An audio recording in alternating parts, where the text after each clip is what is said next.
ओम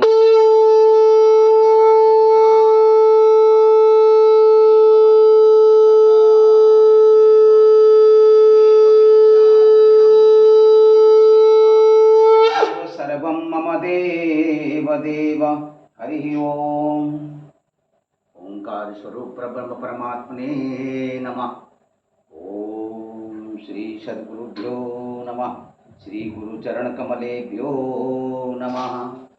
ओम ब्रह्मर्षि ब्रह्म ज्योति ज्योतिष YouTube channel में मैं आप सभी दर्शकों का हार्दिक अभिनंदन एवं स्वागत करता हूं।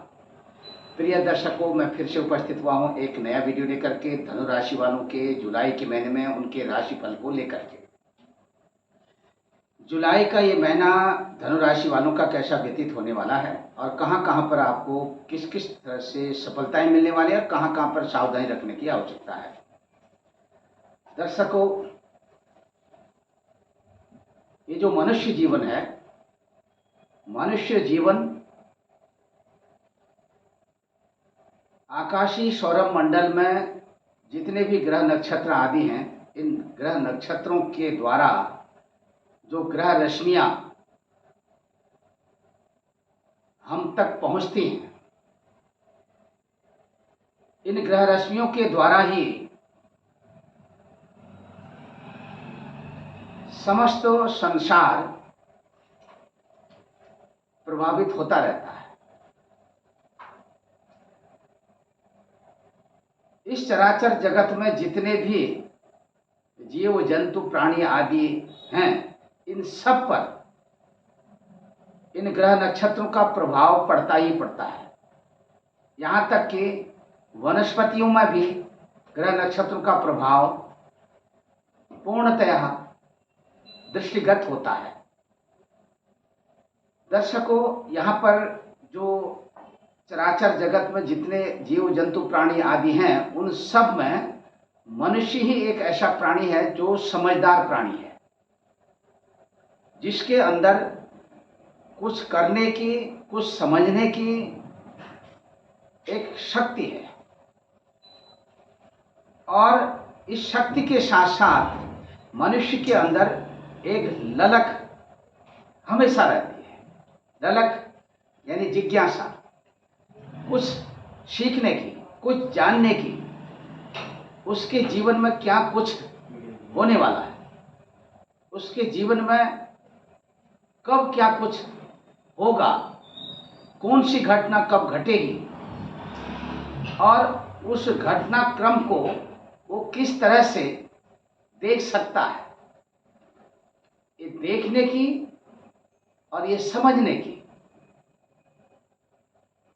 देखने की और समझने की जो ये प्रक्रिया है, जहाँ पर मनुष्य को एक अनुभूति होती है, उस अनुभूति के तहत वो सब कुछ समझने में समर्थवान हो जाता है। इसी के तहत यदि मनुष्य निरंतर अपनी योगिक क्रियाओं के द्वारा, नित्य नैमित्तिक क्रियाओं के तहत निरंतर अपनी विशुद्ध चेतना के तहत निरंतर अभ्यास करता रहे, जिसमें उसे अपना जो ये शरीरस्थ सौरभ मंडल है, इस शरीरस्थ सौरभ मंडल में दिव्य चेतना का जागरण, यानी कि चेतना को जागृत करते हुए अपने शरीरस्थ सौरभ मंडल में दिव्य चेतना के तहत आकाशीय सौरभ मंडल में ग्रह नक्षत्रों के द्वारा जिस तरह की भी जो स्थिति समय समय पर दृष्टिगत होती है, उस स्थिति को अपने शरीरस्थ सौरभ मंडल में देखने की उस विशुद्ध प्रक्रिया को शुद्ध चेतना के तहत अपने दृश्य पटल के द्वारा उसे समझने की जो प्रक्रिया है, उसे सोचने की जो समझ प्रक्रिया है और उसे देखने की जो प्रक्रिया है उसमें मनुष्य के अंदर वो सब एक जिज्ञासा ही नहीं अपितु उसे प्रत्यक्ष रूप से देखते हुए उसे समझना और उसे अनुभव करना, ये केवल मनुष्य ही ऐसा एक समझदार प्राणी है जो इन सब घटनाक्रम को या घटनाओं को देखने में समर्थवान रहता है। ग्रहों की एक अद्भुत लीला है जिसे ग्रह लीला कहते हैं। आकाशीय सौर मंडल में जितने भी ग्रह नक्षत्र आप अपने आंखों के सामने में देखते हैं, जिसे आकाश गंगा कहते हैं, आकाश गंगा में जितने भी ग्रह नक्षत्र हैं, यत यत पिंडे तत्त ब्रह्मांडे, और जितने ये पिंड हैं उतने ही ब्रह्मांड भी हैं, ऐसे शास्त्रों में जो वर्णित है। और हमारे जितने प्राचीन ऋषि मुनि आदि थे उनके अंदर ये दृष्टा शक्ति थी, वो अनेक ब्रह्मांडों का दर्शन अपने ही शरीरस्थ सौरभ मंडल में कर लेते थे। अपने ही शरीरस्थ सौरभ मंडल में ग्रह नक्षत्रों की गति को वो देख सकते थे। ये हमारे प्राचीन ऋषि मुनियों की ये परंपरा रही थी, और उसी परंपरा के तहत हमारे प्राचीन ऋषि मुनियों ने विश्व कल्याणार्थ, जन कल्याणार्थ ज्योतिष शास्त्र का एक बृहत रूप हम और आपके सामने देदीप्यमान प्रत्यक्ष बोध कराने वाला जो शास्त्र है, जिसे ज्योतिष शास्त्र कहते हैं, इस शास्त्र का एक ऐसा नामकरण करते हुए, ऐसा नाम देते हुए इस शास्त्र को बनाया। इस शास्त्र को बनाने में हमारे जितने प्राचीन ऋषि मुनि थे, प्राचीन आचार्य थे, उनमें ब्रह्माचार्यो वशिष्ठो अत्रि मनो पौलस्त रोबसो मरीचिर अंगिरा व्यासो नारद शौनको भृगु च्यवनो यवनो गर्गः कश्यपश्च पराशरः अष्टादशे ते गंभीरा ज्योतिष शास्त्र प्रवर्तका। ये जो मैंने अभी नाम लिए हैं, ब्रह्माचार्यो वशिष्ठो अत्रि मनो पौलस्त रोमस मरीचि अंगिरा व्यास नारद शौनक, नारद शौनक च्यवन यवन गर्ग पराशर, ये सब जितने आचार्य, ये सब आचार्यों की देन है। इन्होंने इस विशालतम ज्योतिष शास्त्र का निर्माण किया। आज हमारे सामने में इस ज्योतिष शास्त्र का प्रत्यक्षतः जो प्रमाण है, प्रत्यक्षतः जो हम अपनी आंखों के सामने में प्रमाणिक रूप से अनेक तरह की जो घटनाएं हैं, उन घटनाओं को जो हम देखने में समर्थ हैं, देख सकते हैं, ये सब उन्हीं आचार्यों की देन है, उन्हीं ऋषि मुनियों की देन है। तो दर्शकों, ज्योतिष शास्त्र को कोई झुटला नहीं सकता है। ज्योतिष शास्त्र अपने आप में एक पूर्ण विज्ञान है। अप्रत्यक्षाणि शास्त्राणि विवादस्तेस्तु केवलम प्रत्यक्षम ज्योतिषम शास्त्रम चंद्रार्को यत्र साक्षिणो। अप्रत्यक्षाणि शास्त्राणि, जितने भी आप जो शास्त्र, जिनको आप शास्त्र कहते हैं, अप्रत्यक्षाणि शास्त्राणि, उन शास्त्रों में हर तरह से विवाद भरा हुआ है। केवल ज्योतिष शास्त्र एक ऐसा शास्त्र है जिसके प्रमाण में कुछ कहने की आवश्यकता ही नहीं है। साक्षात सूर्य नारायण और चंद्र देवता प्रत्यक्ष रूप से इसके साक्षी हैं। अन्य शास्त्रों में मात्र विवाद है, उसका कोई प्रमाणिक या प्रमाणिकता सिद्ध करने के लिए प्रत्यक्ष रूप में कुछ ऐसा है नहीं।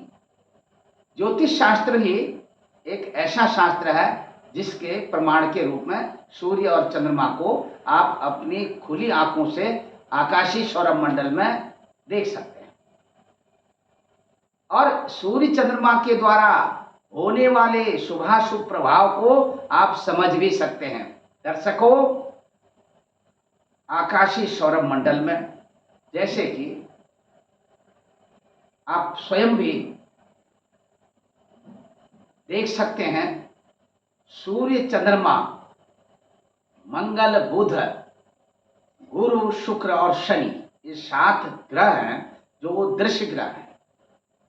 इन 7 ग्रहों के अतिरिक्त तो राहु केतु भी ग्रहों की गणना में लिए गए हैं। इस तरह से 9 ग्रहों की गणना हमारे शास्त्रों में मिलती है। राहु केतु ये छाया ग्रह हैं। राहु केतु छाया ग्रह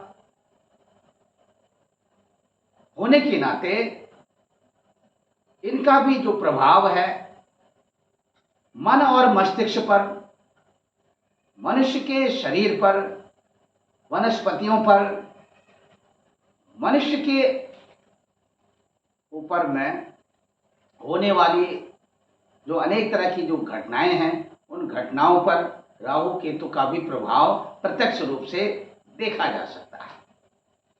अब यहां पर दर्शकों प्रश्न उठता है कि मनुष्य आकाशीय सौरमंडल में ग्रह रश्मियों के द्वारा, ग्रह रश्मियों की शुभाशुभ यानी कि जो ग्रहों के द्वारा जो शुभाशुभ रश्मियां, ग्रह रश्मियां जिनको कहते हैं, वो उनके द्वारा मनुष्य किस तरह से प्रभावित होता है।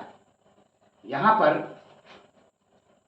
मनुष्य ही प्रभावित नहीं होता है, अपितु जितने भी इस चराचर जगत में जीव जंतु प्राणी आदि हैं, सब प्रभावित होते हैं, सब पर ग्रह नक्षत्रों का प्रभाव पड़ता है। लेकिन अन्य जीव जंतुओं में, प्राणियों में ये सब कुछ सोचने की, समझने की उतनी शक्ति नहीं है जितना कि मनुष्य इस विषय में सोच समझ सकता है। मनुष्य को सोचने और समझने की एक अपार शक्ति उस महाप्रभु ने दी है। इसीलिए अणोरणीयान महतोमय्यान, उस परमेश्वर के विषय में जैसा कहा गया है, वो सूक्ष्म से सूक्ष्म है और बड़े से बड़ा, वो सब कुछ करने में समर्थवान है। तो दर्शकों, आज हमारा जो विषय है यह है धनु राशि वालों के लिए जुलाई के महीने में उनके राशिफल को लेकर। इससे पहले कि मैं आपको धनु राशि वालों के राशिफल से अवगत कराऊं, उससे पहले मैं आपको बताना चाहूंगा कि आकाशीय सौरभ मंडल में जुलाई के महीने में ग्रहों की जो गोचरी स्थिति है वो आपकी अपनी धनु राशि से किस तरह से बनती हुई दिखाई दे रही है और क्या कुछ होने वाला है आपके साथ में।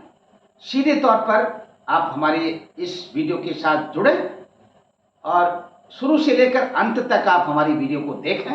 यदि अभी तक आपने हमारे ब्रह्म ज्योति ज्योतिष यूट्यूब चैनल को सब्सक्राइब न किया तो आप इसे सब्सक्राइब करें, लाइक करें और शेयर करें। दर्शकों, जैसा कि किसी भी गोलीय पदार्थ का जो मान है वो 360 डिग्री का होता है, किसी भी गोलीय पदार्थ का। ऐसे ही हमारे आकाशीय सौरभ मंडल का जो संपूर्ण मान है वो 360 डिग्री का है। आकाशीय सौरभ मंडल को 12 भागों में विभक्त कर दिया गया है और जो 12 भागों में विभक्त करने से प्रत्येक भाग की अलग अलग संज्ञा दी गई है। 12 भागों में जैसे इनको विभक्त किया, आप देख सकते हैं आकाशीय सौरभ मंडल का ही एक प्रारूप, ये जन्मांग चक्र इसको कहते हैं अथवा राशि चक्र कहते हैं। राशि चक्र को इस तरह से ये डिवाइड कर दिया गया। राशि चक्र के अंतर्गत जो ये आप पहला खाना देख रहे हैं, इस पहले खाने को प्रथम भाव कहते हैं। प्रथम भाव पर जो राशि यहां पर लिखी रहती है उसी को लग्न भी कहते हैं।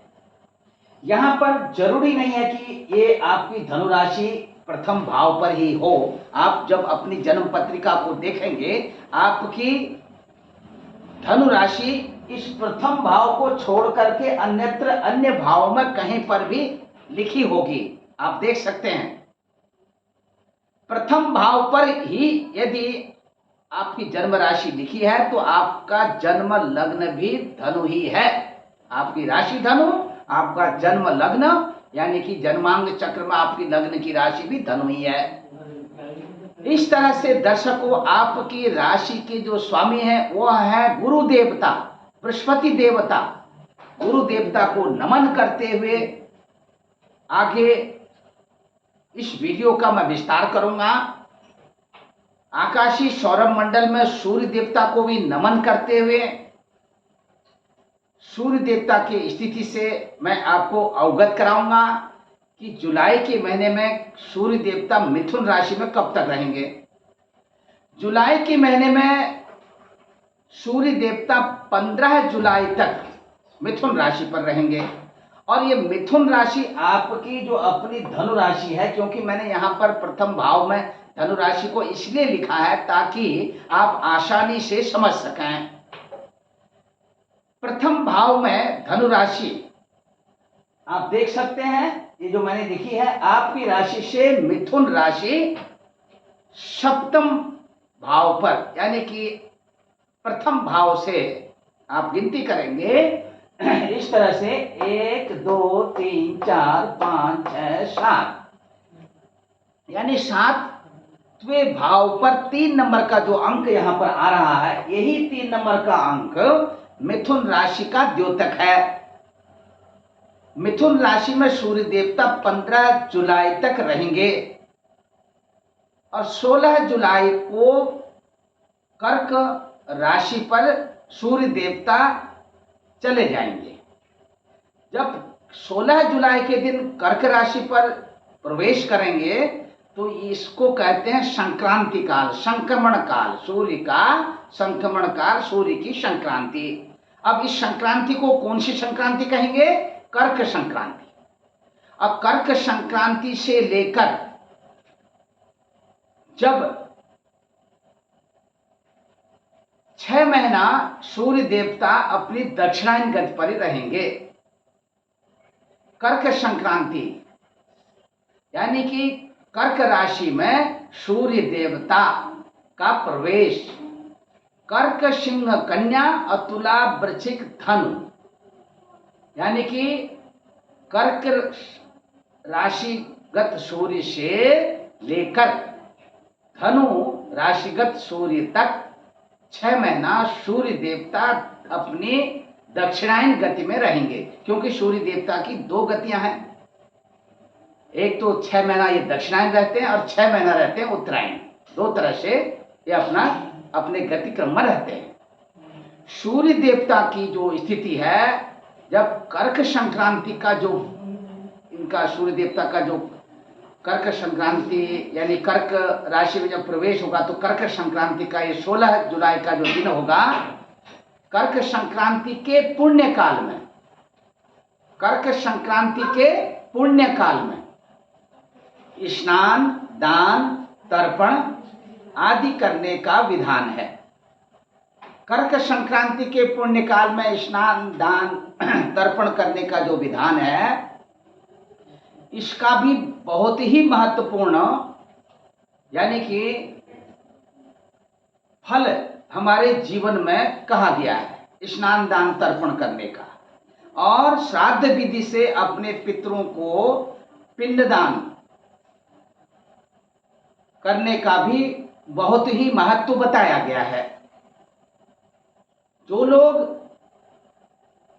संक्रांति के पुण्य काल में स्नान, दान, तर्पण और श्राद्ध कर्म करते हैं, अपने पितरों को श्राद्ध जो विधि बताई गई उस विधि के अनुसार पिंडदान करते हैं, तो उनके घर कुटुंब परिवार में पितरों की अपार कृपा बरसती है।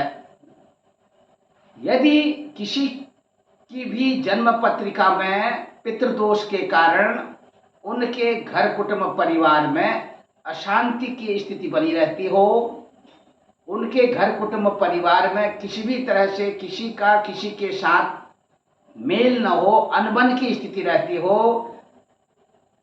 और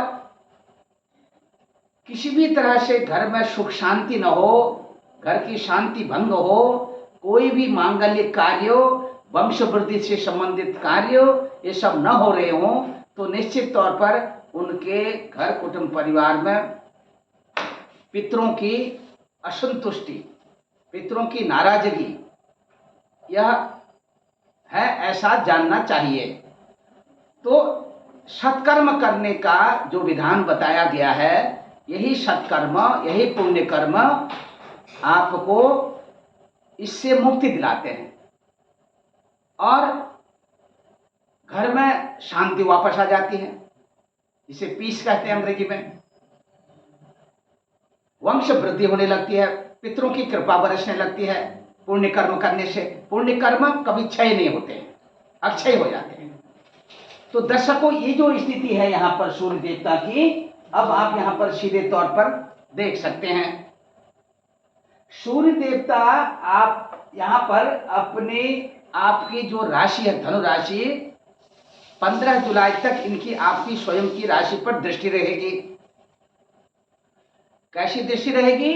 पूर्ण दृष्टि रहेगी, क्योंकि सभी ग्रह जो जहां पर स्थित हो वहां से 7वें स्थान पर उसकी पूर्ण दृष्टि रहती है। पश्यन्ति सप्तमम सर्वे, यानी कि जितने आप देख रहे हैं, जो मैंने अभी बताया, सूर्य चंद्र मंगल बुध गुरु शुक्र आदि, इनकी दृष्टि सप्तम स्थान पर पूर्ण दृष्टि रहती है। इसमें पश्यन्ति सप्तमम सर्वे शनि जीव कुजा पुनः विशेषश्च त्रिदश त्रिकोण चतुरष्टमान।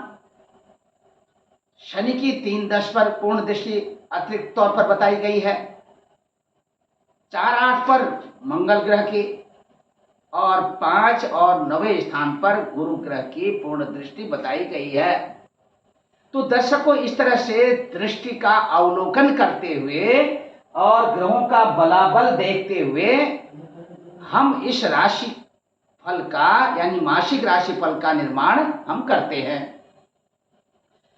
राशिफल का हम निर्माण इसीलिए करते हैं क्योंकि आपके मार्गदर्शन कराने के लिए, आप सबके मार्गदर्शन कराने के लिए यहाँ पर, ताकि आपका जो मासिक राशिफल हम आप तक पहुँचाते हैं, आप इसके अनुसार यदि आप अपनी दिनचर्या व्यतीत करते हैं और इस मासिक राशिफल में ग्रहों की जो अहम भूमिका है, उस अहम भूमिका के तहत हम जो आपको बताते हैं, उसके अनुसार जो कुछ भी आपके लिए हम इस ज्योतिष शास्त्र के द्वारा ग्रहों के कॉम्बिनेशन के आधार पर जो आपके लिए हम वीडियो के माध्यम से हम अपनी जो भविष्यवाणी करते हैं, वह भविष्यवाणी आपके लिए रामबाण की तरह सिद्ध होती है, इसमें कोई संशय नहीं है।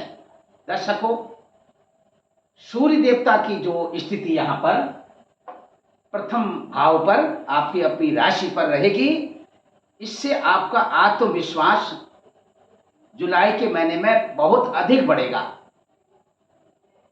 और आत्मविश्वास तो बढ़ेगा ही, इसके साथ ही साथ आपका मान भी बढ़ेगा, सम्मान भी बढ़ेगा, और सामाजिक लोगों के बीच में आपकी अपनी जो व्यक्तिगत रूप से जो आपकी छवि है, वो छवि भी बढ़ती हुई दिखाई दे रही है, ऐसा यहाँ पर प्रतीत हो रहा है। दूसरा, आपके स्वभाव में थोड़ा चिड़चिड़ापन और मन और मस्तिष्क में कहीं कहीं नए नए विचार उत्पन्न होंगे, नई नई खोज, नए नए विचारों के तहत करने के लिए आप उद्यत रहेंगे। तो दर्शकों, इस स्थिति में आपके लिए खुशखबरी से भरा हुआ संदेश ज्योतिष शास्त्र के द्वारा आप तक ये जो मिल रहा है, इसके तहत आपको अपनी दिनचर्या में भगवान सूर्य देवता को प्रसन्न करने के लिए, क्योंकि आपके साथ ये सब कुछ तो होगा, लेकिन और अधिक आप चाहते हैं कि सूर्य देवता आपको और अधिक बलवान बनाएं, और अधिक आपको सुख समृद्धि दें, तो आप सूर्य देवता को नित्य प्रतिदिन प्रणाम करें। और कब प्रणाम करें? प्रातः काल के समय, जब सूर्य देवता अपनी लालिमा लिए हुए, जब अरुणोदय की स्थिति बनती है और धीरे धीरे पूर्वी क्षितिज पर जब चढ़ते हैं, वो उसी समय में उगते हुए सूर्य देवता को प्रणाम करें, उनको जो है अर्घ्य प्रदान कराएं, और यानी कि सूर्य देवता को अर्घ्य दें। इससे सूर्य देवता को प्रणाम, सूर्य नमस्कार, ये सब करते हुए जब आप अपनी दिनचर्या में संलग्न रहते हैं, तो आपकी हर मनोकामना पूर्ण हो जाती है और आपका दिन भी अच्छा व्यतीत होता है। तो ये भी सब आप करें।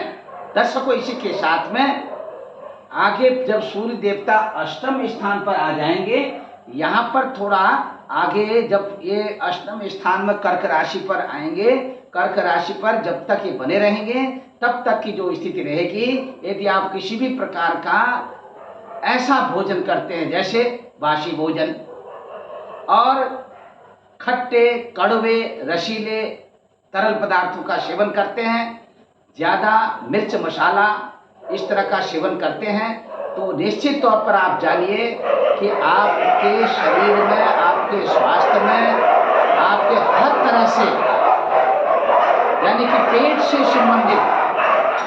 संबंधित शिकायत रहेगी, और उदर विकार, कॉन्स्टिपेशन के साथ साथ अपचन की क्रिया, और अपचन के कारण बवासीर से संबंधित ऐसी शिकायत भी उत्पन्न हो सकती है। इसलिए आप अपने खान पान पर विशेष ध्यान देंगे। तो दर्शकों, यहाँ पर फिर मैं आपको बताना चाहूंगा, आपकी राशि है ये धनु राशि। आपकी राशि से 12वें स्थान पर 2.25 दिन के लिए चंद्र देवता की स्थिति रहेगी, क्योंकि चंद्र देवता एक राशि पर 2.25 दिन ही रहते हैं। चंद्र देवता का एक राशि पर 2.25 दिन रहने का मतलब आप समझिए, चंद्र देवता की जो गति है अन्य ग्रहों की अपेक्षा बहुत अधिक गति है, इसीलिए ये 2.25 दिन ही एक राशि पर रहते हैं। 2.25 दिन के उपरांत तो फिर दूसरी राशि पर फिर 2.25 दिन रहेंगे।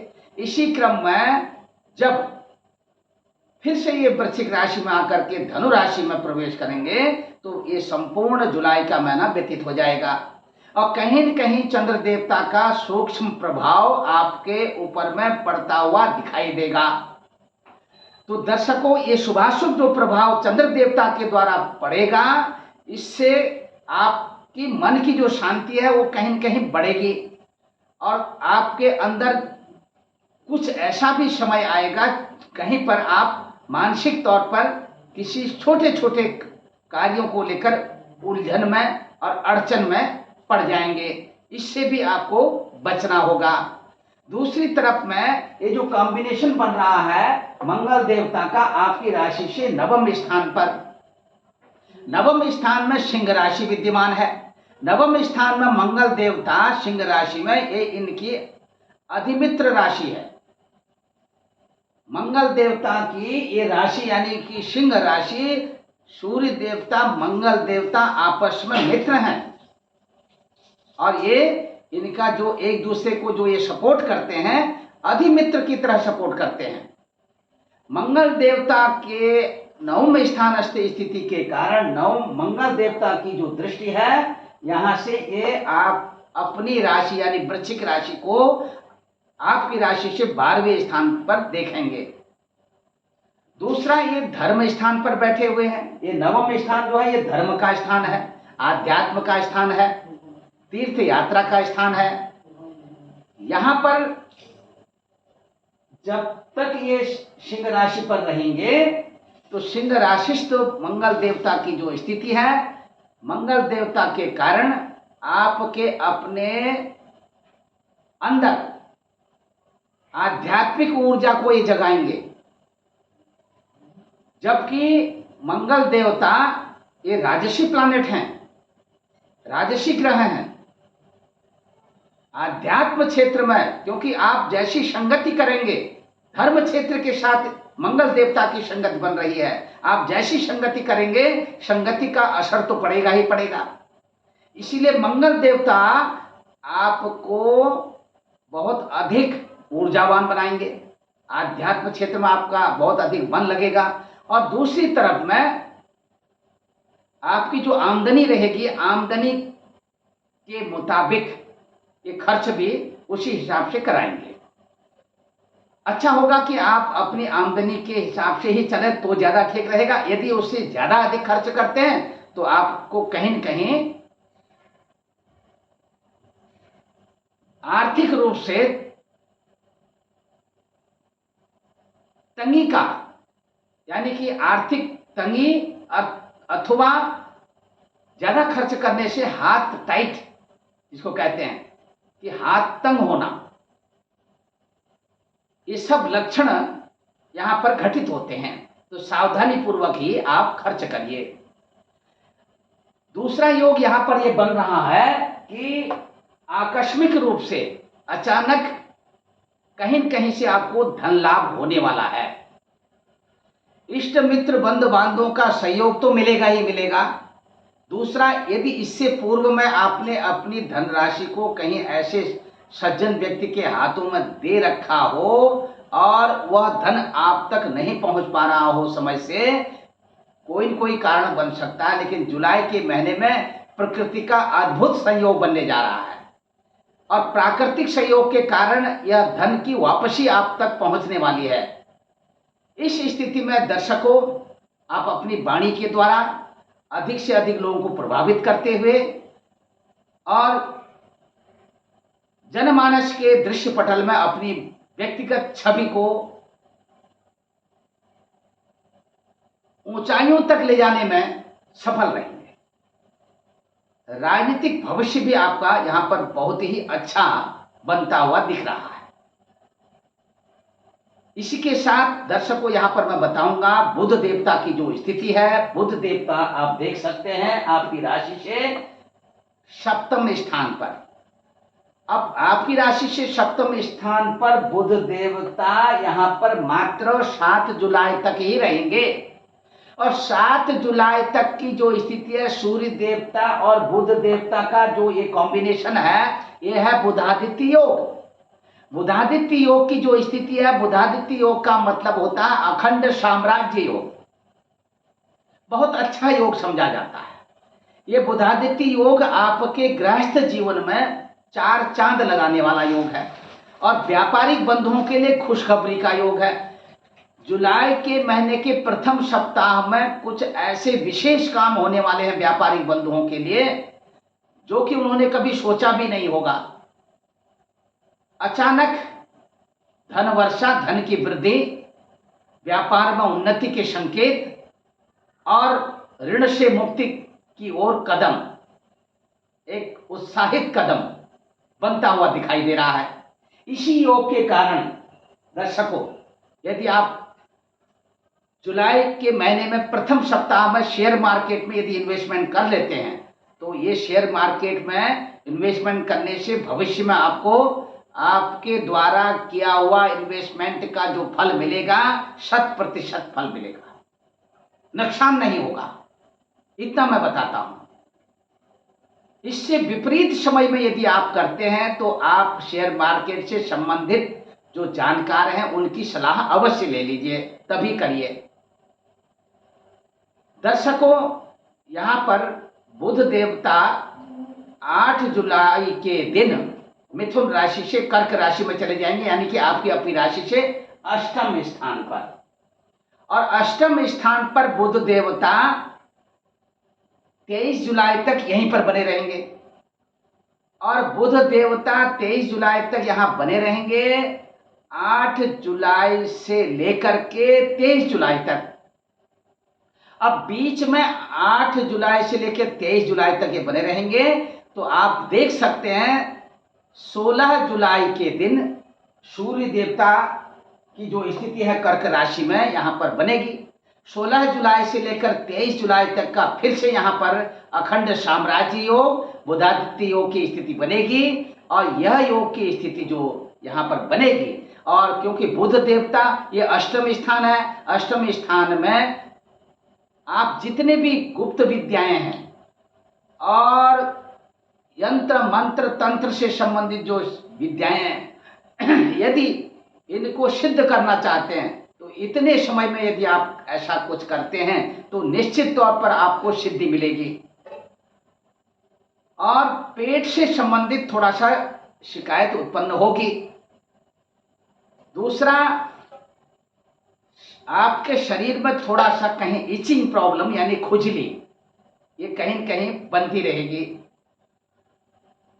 दाद खाज खुजली से बचें। आर्थिक रूप से अत्यधिक लाभ और नया वाहन, नई जगह में जो है कोई अगर खरीदने का आपका मूड बन रहा हो, वाहन खरीदने का, नई जगह में कहीं पर कोई अतिरिक्त आपने जहाँ रह रहे हैं वहाँ से अतिरिक्त दूसरी जगह में जमीन खरीदने का, ऐसा कुछ योग बनने जा रहा है। यदि आपके मन में ऐसी अभिलाषा है, बहुत समय से आप कहीं पर आप भूमि देख रहे हैं खरीदने के लिए, नहीं खरीद पा रहे हैं, ये आपके लिए ये महीना बहुत अच्छा रहेगा। आप ऐसा कदम उठा सकते हैं। दर्शकों, 24 जुलाई को बुध देवता सिंह राशि पर पदार्पण करेंगे। सिंह राशि है आपकी राशि से नवम स्थान यानी भाग्य स्थान पर। सिंह राशि पर यहां पर आप देख सकते हैं बुध देवता और ये मंगल देवता का कॉम्बिनेशन, और ये कॉम्बिनेशन यहां पर शुक्र देवता के साथ भी होगा। लेकिन ये कॉम्बिनेशन जो है ये 24 जुलाई से लेकर आगे की जो स्थिति है, जब तक इन ग्रहों का दूसरी राशि पर संतरण नहीं हो जाता तब तक सूक्ष्म काल के लिए ये त्रिग्रही योग की स्थिति यहां पर बनेगी। और ये कहीं न कहीं आपके लिए देश विदेशों में भ्रमण कराने वाला योग भी है, स्थानीय यात्रा कराने वाला योग भी है, और यात्रा बहुत अच्छी रहेगी। पूर्वी देशों की यात्रा या पूर्वी उत्तरी देशों की यात्रा बहुत अच्छी रहेगी, दक्षिणी पूर्वी देशों की यात्रा सामान्य रहेगी, और उत्तरी पश्चिमी देशों की यात्रा अति उत्तम रहेगी। इस स्थिति में दर्शकों, ये शुक्र देवता से रिलेटेड तमाम तरह के इस दौरान जब ये त्रिग्रही योग बनेगा, आपको चलचित्र सिनेमा आदि के क्षेत्रों में भी आपकी रुचि बढ़ने वाली है।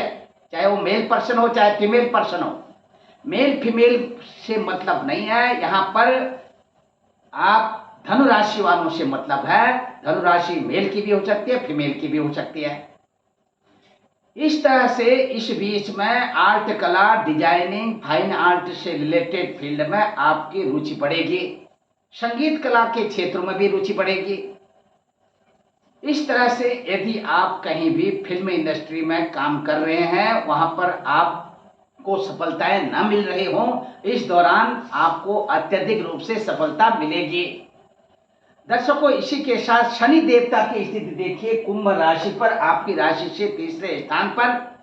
ये आपके सहोदर भाई बहनों के लिए आपसी तालमेल को बढ़ाने वाला ये योग संबंध बना हुआ है। दूसरी तरफ संतान पक्ष को लेकर के थोड़ा मन में चिंता बनी रहेगी गोचर में, क्योंकि शनि देवता की जो दृष्टि है ये मेष राशि पर रहेगी। मेष राशि शनि देवता की अपनी नीच राशि है। इस स्थिति में शनि देवता अपनी नीच राशि यानी आपकी राशि से पंचम स्थान पर देखेंगे तो कहीं कहीं शनि की दृष्टि बहुत ही भयावह कही गई है। इसलिए संतान पक्ष को लेकर, संतान के स्वास्थ्य को लेकर के थोड़ा सा कहीं कहीं चिंतित होते हुए दिखाई दे रहे हैं। हाँ, इतना जरूर है कि यहाँ से जो स्थिति बन रही है 1 2 3 4 5 6 7, यहाँ से मंगल देवता की जो स्थिति है यहाँ पर यानी कि तीसरे स्थान पर मंगल देवता की जो दृष्टि है ये शुभ मानी जाती है। मंगल देवता का तीसरे स्थान पर बैठना भी शुभ माना जाता है। इसलिए आपके पराक्रम में वृद्धि होगी, और जिन लोगों को अभी तक संतान न हुई हो उनके लिए शुभ संकेत हैं। शीघ्र आपके घर में कुछ ऐसे शुभ संकेत, शुभ लक्षण मिल रहे हैं कि संतान योग बनने जा रहा है। ऐसी स्थिति में आप मंगल देवता की प्रसन्नता के लिए मंगल देवता से संबंधित जो दान सामग्रियां बताई गई हैं उन्हें दान करें मंगलवार के दिन, और हनुमान जी महाराज की आराधना करें। किसी भी संकट मोचन महावीर जी के मंदिर में जा करके 1.25 किलो लड्डू यानी कि बेसन के लड्डू आप भोग लगाएं। हनुमान जी महाराज को सिंदूर में चमेली का तेल डाल करके उससे मिला करके हनुमान जी महाराज में आप मंगलवार के दिन लेपन करें, उनके ऊपर सिंदूर और चमेली का तेल मिला करके चढ़ाएं, और तुलसी की माला चढ़ाना न भूलें। इससे आपकी मन की प्रसन्नता बढ़ेगी, मनचाहा फल की प्राप्ति होगी। और इसी के साथ दर्शकों, माता के स्वास्थ्य को लेकर के जो कॉम्बिनेशन बन रहा है, देखिए राहु देवता मेष राशि पर हैं, यहाँ पर गुरु देवता भी हैं मेष राशि पर, गुरु देवता और राहु देवता, और यहाँ पर आप देख सकते हैं हमने यहाँ पर था लिखा नहीं है, ये केतु देवता की जो स्थिति है यानी कि तुला राशि पर। अब इस तरह से दर्शकों ये 9 ग्रहों का जो कॉम्बिनेशन है, ये कॉम्बिनेशन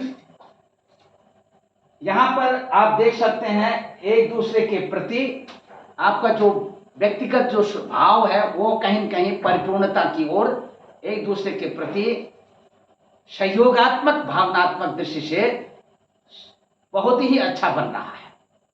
दूसरा, ये जो राहु गुरु का योग है, जब तक ये राहु और गुरु ये एक साथ मेष राशि पर हैं तब तक ये गुरु चांडाल योग की स्थिति भी रहेगी। घर कुटुंब परिवार में अपने सगे संबंधियों के साथ, बच्चों के साथ अपना अच्छा सा तालमेल जो है ये आप बनाते हुए चलें। किसी भी प्रकार की नाराजगी, एक दूसरे के प्रति किसी भी प्रकार का छिद्रान्वेषण, और व्यक्तिगत तौर पर किसी भी प्रकार का आर्गुमेंट आपके घर परिवार की कुटुंब की जो शांति है उसे भंग कर सकता है, ये गुरु चांडाल योग की जो स्थिति है। हाँ, दूसरी तरफ से यहाँ पर मैं बताना चाहूंगा कि ननिहाल पक्ष से किसी प्रकार का कोई नुकसान होता हुआ नहीं दिखाई दे रहा है। ननिहाल पक्ष से आर्थिक रूप से भी लाभान्वित होते हुए दिखाई दे रहे हैं। किसी प्रकार का आप ऋण लेना चाहते हो तो आपको मिल जाएगा, आप लीजिए और समय से शुभ समय में लीजिए और समय से चुकता करिए। राजकीय सेवा संस्थानों में अथवा व्यक्तिगत संस्थानों के साथ आपका तारतम्य जुड़ा हुआ है तो यहाँ पर पद एवं प्रतिष्ठा का लाभ प्रत्यक्ष रूप से मिलता हुआ दिखाई दे रहा है, अवश्य मिलने वाला है। दूसरी तरफ में दर्शकों, पति पत्नी का आपसी तालमेल सहयोग यहाँ पर आपके अपने लिए और व्यक्तिगत तौर पर भी बहुत ही मानसिक शांति को देने वाला ये सहयोग बनता हुआ दिखाई दे रहा है। अब यह बात करते हैं आपको अपने पिताश्री से भी। यहाँ पर देख सकते हैं बुध देवता आपके 10वें स्थान के स्वामी आपकी राशि से, और ये जो कॉम्बिनेशन बन रहा है, पिताश्री को कहीं न कहीं हृदय रोग से संबंधित पीड़ा और कमर में दर्द और घुटनों से रिलेटेड प्रॉब्लम होने के संकेत मिल रहे हैं। यदि ऐसी स्थिति पहले से ही हो तो इस महीने में और अधिक सावधानी रखने की आवश्यकता है, लेकिन पिताश्री का आशीर्वाद आपके साथ बना रहेगा और पिताश्री से आर्थिक रूप से भी आप लाभान्वित होने वाले हैं। तो दर्शकों, इसी के साथ यहाँ पर मैं अपनी वाणी को विराम देते हुए आगे फिर से एक नया वीडियो लेकर के उपस्थित होऊंगा। यदि अभी तक आपने हमारे ब्रह्म ज्योति ज्योतिष यूट्यूब चैनल को सब्सक्राइब न किया हो तो आप इसे जरूर सब्सक्राइब कर लें, लाइक करें, शेयर करें, और इसी से आपको मनचाहा फल की प्राप्ति होगी। शुरू से लेकर अंत तक आप हमारी वीडियो को देखें, क्योंकि संपूर्ण वीडियो देखने से ही आपको बहुत कुछ मिलेगा और बहुत कुछ नया मिलेगा, और नया मिलने से आपकी खुशी बढ़ेगी। तो दर्शकों, सर्वे भवन्तु सुखिनः, सर्वे सन्तु निरामया, सर्वे भद्राणि पश्यन्तु मा कश्चित् दुःख भाग् भवेत्। ओम पूर्णमदः पूर्णमिदं पूर्णात् पूर्णमुदच्यते पूर्णस्य पूर्णमादाय पूर्णमेवावशिष्यते। हरि ओम तत्सत्। जय ब्रह्मदेव, जय ब्रह्मदेव, जय जय ब्रह्मदेव।